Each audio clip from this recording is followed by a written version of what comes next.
Hello. मैं फिर से हाजिर हूँ कहानियों का खजाना लेकर। कल मैंने जो कहानी सुनाई थी वो कल भी अधूरी रह गई थी, तो आज फिर लेकर आई हूँ उसका अगला भाग। दोस्तों, आप लोग अपने बच्चों को भी ये कहानियाँ ज़रूर सुनाएं, क्योंकि ये अब विलुप्त जैसी ही है। क्योंकि बच्चे दादी नानी के पास रहते नहीं हैं और उन लोगों को ऐसी कोई कहानी सुनने को नहीं मिलती है। वो अगर बुक में पढ़ते भी हैं तो इंग्लिश कहानी पढ़ते हैं, तो वो तो विदेशी परिवेश पे लिखी हुई होती है। अपने ज़मीन की, अपने गांव की खुशबू उसमें नहीं रहती। मैं चाहती हूँ अपने बच्चों को खुला आसमान उड़ने के लिए मिले, लेकिन अपनी ज़मीन भी याद रहे उसको कि वो कौन है, वो कहाँ से आया है। अपने देश की खुशबू उसे पसंद हो, उसे देश की अपनी इस कहानियों में जो है हमारे बीते हुए कल की परछाई है, जो शायद कभी कहीं रही होगी, कहीं घटी होगी। तो ये तो बहुत पहले की लोगों ने मुझे सुनाई है, मुझे अभी तक याद है, तो मैंने सोचा आप लोगों के साथ शेयर कर दूं। आप लोगों को पसंद आएगी। अगर नहीं भी पसंद आ रही है तो शायद किसी को पसंद आएगी। तो चलिए, आज फिर लेके आई हूँ मैं कल जितना सुनाई थी उसके आगे की कहानी। अगर आप पिछला वीडियो नहीं देखेंगे तो आगे की कहानी समझ नहीं आएगी, तो आप पीछे जाकर मेरे पिछले 2 वीडियो को ज़रूर देखें, ताकि ये वाली कहानी आपको समझ में आए।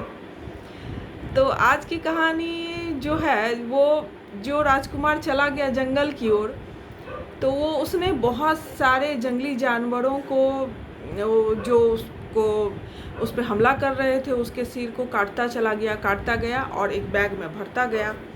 और भरते भरते वो बैग पूरी तरह से भर गया था जब तक वो वहाँ तक पहुँचा। उसको वहाँ पहुँचने में ही 2-3 दिन लगे। तो इस तरह से वो खाना वाना तो उसकी मौसी ने उसको कुछ कुछ दे दिया था उसको, ताकि रास्ते में कोई परेशानी ना हो। तो वहाँ पहुँचा तो वो देख कर के दंग था। एक घर को देख के, एक बड़ा सा घर था, लेकिन पूरी तरह से बंद। कहीं एक छोटा सा झरोखा भी नहीं था, यहाँ तक कि वेंटिलेशन भी नहीं था। वो चारों तरफ घूम के उसने देखा, अजीब है भाई, ऐसा कोई घर होता है क्या? कोई वेंटिलेशन नहीं, कोई खिड़की नहीं, कोई दरवाज़ा नहीं।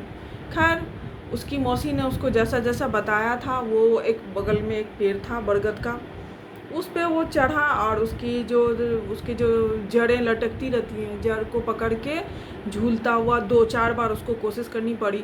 झूल झूल करके वो उसमें दरवाज़ा में दीवार में मारा एक पैर, और बैग भी पूरा उसने वहीं पे टांग के पेड़ में रखा हुआ था रेडी करके, और मारा जोर से एक पैर। बस अचानक वहाँ पे बन गया एक दरवाज़ा, और दरवाज़ा बनते ही उसमें से एक भयानक खूंखार राक्षस बाहर आया। और ऐसे ऐसे देखते, वो तो ऊपर पेड़ में लटक रहा था, बस ऊपर से उसने जल्दी से पूरा बैग खाली कर दिया। उसमें बहुत सारा एकदम खून में भरा हुआ सब जानवरों का सिर था। वो देखा एकदम पूरा खुश, एकदम तुरंत खाना शुरू, और वो उसको खाने लगा। और ये जल्दी से उसके बगल से होता हुआ अंदर की तरफ गया। अंदर गया, देखा एक बहुत ही खूबसूरत, एकदम परी के जैसी सो रही है लड़की, और उसके पैर के बगल में एक टेबल पे उसका पान का जो सामान, जो उसने उसकी मौसी ने बताया था, वो पान का सारा सामान रखा हुआ है। और वो सामान वो लिया उसने, पहले उसने कमरे का निरीक्षण किया कि चलो यहाँ पे कहाँ छुपा जा सकता है, कहीं नहीं दिखा। लास्ट में उसको उसका बेड ही दिखा, बेड के नीचे ही जाना था उसको, सोचा उसने कि बेड के नीचे छुप जाएंगे। बस जल्दी से उसने पान लगाया, और पान लगा करके उसके सर के नीचे रख दिया, और जल्दी से जाके वो छुप गया नीचे। अचानक से वो लड़की उठी, कौन है, किसकी ये मजाल, किसने मुझे जगाया है? तो वो तो पूरा अंदर में डर गया कि पता नहीं कहीं बिना देखे भी कहीं वो श्राप राप ना दे दे। लेकिन वो लड़की, कौन है बाहर आओ? तो वो अंदर से ही बोला, माफ़ कर दीजिएगा राजकुमारी जी, मुझे वो जो राक्षसनी थी, उसका कुछ नाम था, नाम मुझे याद नहीं, तो उसने मुझे भेजा है आपके पास। अगर आप मुझे नहीं मारेंगी तो मैं सामने आ सकता हूँ। तो उसने कहा ठीक है सामने आ जाओ, मैं नहीं मारूंगी। तो फिर वो बाहर निकल के आया तो राजकुमारी भी देखी शरीफ टाइप का बंदा लग रहा है, तो उसको फिर वो कुछ बोली नहीं, बोली बताओ क्या काम है, क्यों आए। तो वो जल्दी जल्दी सब बता दिया तुरंत कि ऐसे ऐसे एक पेड़ के बारे में मेरे पिताजी को पता चली है जो सोने की है और रुपया पैसा उगता है, हीरे जवाहरात उसमें फलते हैं और मोती गिरता रहता है और उस पर हरिमंत होता रहता है। तो ऐसा कोई पेड़ है, उसके बारे में अगर आपको पता हो तो आप हमको बता दीजिए। तो ये जो है अब मतलब वो कुछ बोली नहीं, चुपचाप चुप रह गई। बोली आप अभी थके होंगे, आप बहुत लंबा सफ़र तय करके आए हैं, आप मेरे साथ यहाँ रहें, आप हमारे मेहमान हैं, फिर बाद में कभी इसके बारे में बात करेंगे। तो वो वहाँ पे फिर सोचा चलो ठीक है, इसका जो मन है वही करते हैं, रह गया वहाँ पे। अब वो आराम से उसको खिला पिला रही है, खाना पीना सब आ रहा है, वो नौकर चाकर सभी पता नहीं कहाँ से आ गए, खाना पीना बन रहा है, आराम से वहाँ रह रहा है वो। अब ये जब भी उसको पूछता कुछ बोलती ही नहीं थी, जब भी पूछे कुछ बोले ही ना।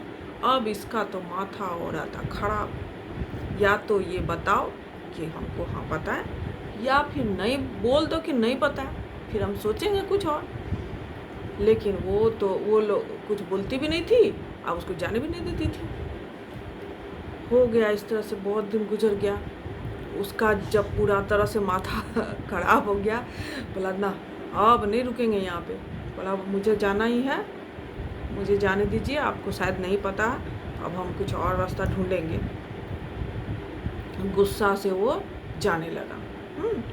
तो वो लड़की जो है अपना एक अंगूठी निकाल करके उसको दी, बोली आप रखिए, आप बहुत अच्छे हैं, मेरा निशानी समझ के आप रखिए, हम लोगों की दोस्ती हो गई ना, तो आप मेरे निशानी समझ के। उसको तो गुस्सा आ रहा है, क्यों दी, बेकार में क्या होगा अंगूठी का, मुझे नहीं चाहिए ये सब, लेकिन फिर भी रख लिया वो कि चलो रख लेते हैं। चल दिया जंगल की ओर गुस्सा में।